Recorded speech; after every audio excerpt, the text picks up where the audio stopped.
Gina, I am so happy that you're taking some time out to talk to me. We're both dying in the heat, Dying. Yeah. but I really am excited to hear a little bit about your beauty background and a little bit about your journey because, as you know, we're celebrating 100 years of modern and we're also celebrating our game changers, our Modern Salon 100. And some of those alumni who we've really seen take this interesting journey. So, why don't you start us off by telling me a little bit about your background and what's been happening lately? Okay, well, first, thank you so much for having me, and congratulations on 100 years. Thank you. A little bit about my background. I'm actually from Missouri, which is where I went to cosmetology school. My first job out of hair school was in Las Vegas. I had never really been out of Missouri before that, and I packed up my car and I moved to Vegas with, I think I only had maybe $300, so it was actually crazy. And I found two boys on Craigslist that I moved in with, and I worked. So I lived to tell the tale. They were fine. I'm not murdered. But I worked in Vegas for about 3 or 4 years. I was in a salon for a while. I started doing education with Paul Mitchell. And then I started kind of like networking with photographers and things in Vegas because I wasn't sure if I wanted to be in a salon or if I wanted to work on set. So I wanted to make sure that I tried everything, especially when I was first starting out as a hairstylist. Um, and then I got hired within a makeup agency and I was doing hair for the makeup agency. I never did makeup, but I worked with them for a few years and I got a lot of experience on sets and on award shows and music videos and doing all these very cool things in Vegas. And then I just got really busy with clients and it kind of took over that part of my career. And I did decide that I really enjoyed being behind the chair more so than I did on sets and things. Um, I moved to LA about 10 years ago now. And when I first got here, I started really working with brands and things and working with different companies. And so I got to network a lot with other hairstylists. And eventually that got me to my identity with Guy Tang. I did education for Guy and got to travel with him. And then pandemic happened, traveling stopped, and the last thing that I hadn't done so far in the industry was open my own salon. So that's how I got to the salon. Wow. Yeah, it And was, I know there's a lot when you just say, you got really busy with your clientele, where there's a lot, there's a story there. yeah, You there's a started lot. working with brands. There's a story there. I know that Very long story, very short. well, and I know that it's just, the through line is it's a lot of work, it's a lot of staying open, it's a lot of saying yes to things. Um, but that journey to salon owner, that is a big leap. Yeah, it's a very big stretch. So first, when did you say you opened your space? I've only had the salon now for 3 years, but before that, I was always kind of independent. Besides my very first salon job that brought me to Vegas, after that, I was always like in a studio, I was always in a suite, or I was renting a chair from somewhere. So I was always independent after that point. But about 3 years ago, I guess it'll be 3 years in October that I opened a salon. Open the salon. So what do you think are really important qualities to have as a salon owner? Well, I'm still a baby salon owner, so I have a lot to learn, but I do think you have to have a lot of empathy, a lot of patience. I think also it's funny whenever you start when you were the youngest person in the room and then you're the oldest person in the room. It happens so quickly. Not that old, but then I'm like, yes, you are. You don't know how to relate to these people at all. So you have to learn a new language with the younger generation. But I think patience is a big thing because people work so differently than you do, and their journey is so much different. So having a lot of empathy, a lot of patience. But I also think you have to have really tough skin and a lot of grit because It's really hard not to take things personally when you worked so hard for this thing, and so it's very easy to get your heart broken. And so I think you just have to be very tough and but also gentle at the same time. Hmm. I mean, that I have to admit that wasn't empathy was not the first thing I thought of, and it makes so much sense. I mean, that just empathy for yourself. I mean, for other people, for clients, for your vendors, whatever, you know. I mean, much better that approach than, rage. Right. Rape is a very easy one to go for. And don't get me wrong, I've been there. But I do my Absolutely. best to carry myself with as much empathy as possible. So I love that you started working with brands because that is something that we talk about sometimes as a really great connector, to the industry, to other stylists. So first of all, talk about how you connected with my identity, and then would you talk about what you think about working with brands and how that can be valuable? Yeah, for sure. Um, Working with my identity was kind of crazy because I mean, Guy was always the biggest hairstylist in the industry since I'd started, and every inspiration picture I got was one of his. And so I knew so much about this person, but I had never met him. But I was also like, "Eh, I don't need to meet him. I don't want to be that girl that shows up. And also I don't want to be disappointed because in my head I'm like, oh, he's this really great person, but I'm also just basing that off of what I see online, right? And also, I'm in downtown, so that's kind of loud right now. I'm so sorry. I don't hear it. You don't? No. Okay. Um, so I had just been posting my work and I started using the color line and I kind of assumed I was like, this is just a marketing thing. Like they're like, oh, slap Guy's face on the box. We'll sell lots of product. But I wasn't with any particular brand specifically, so I was kind of trying everything. And when I started using his colors and I just really loved them so much, it was very authentic.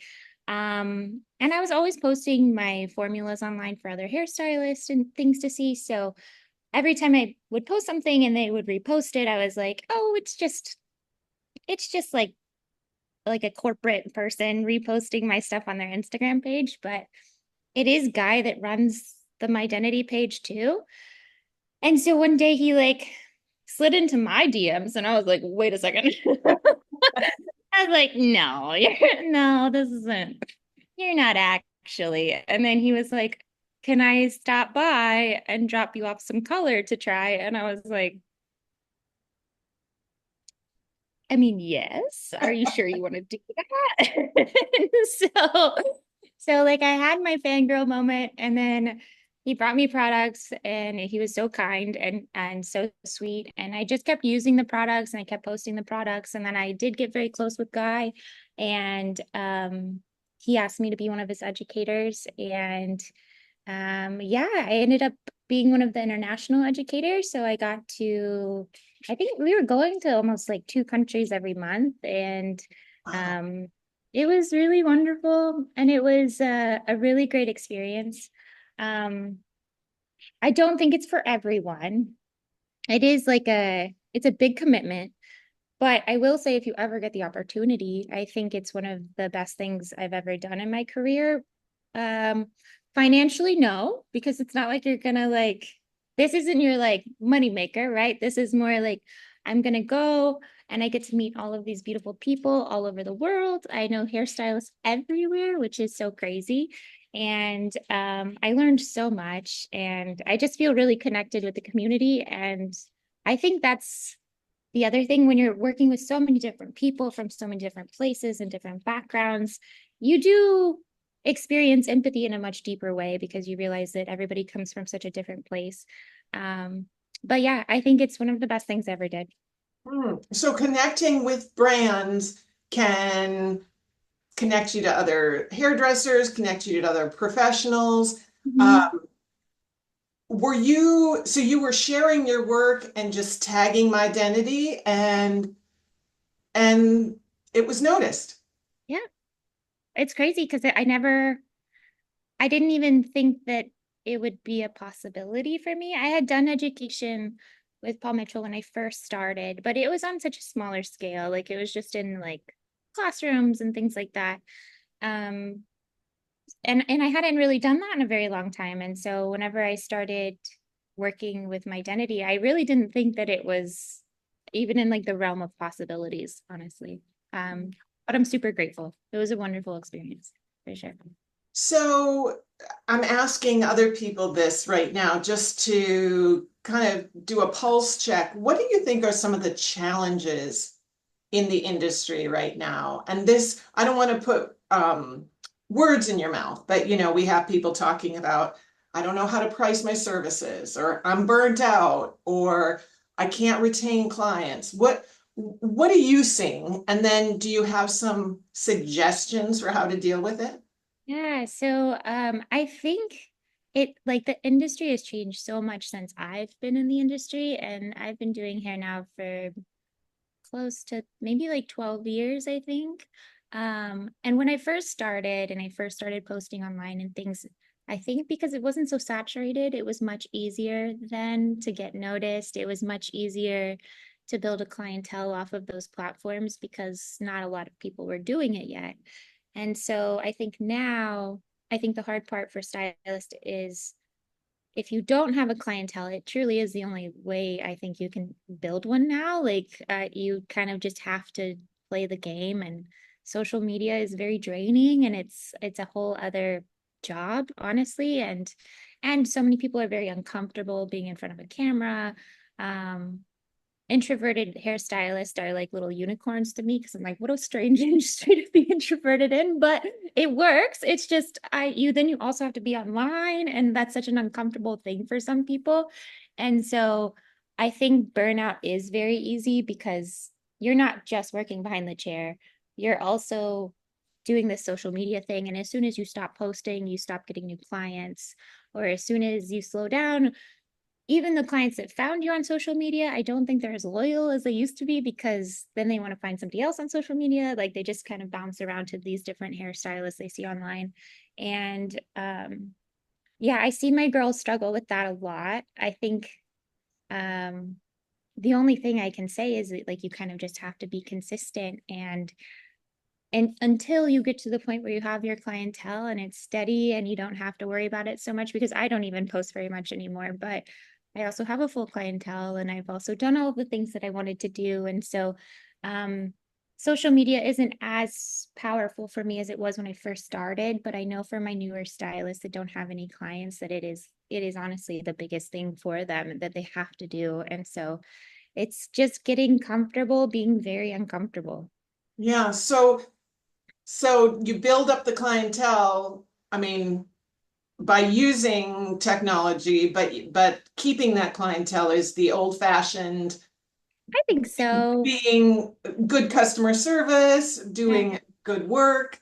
Yeah, and honestly, I think that's the funny thing is I don't this is going to sound bad. I don't think you have to be the best hairstylist to keep a clientele.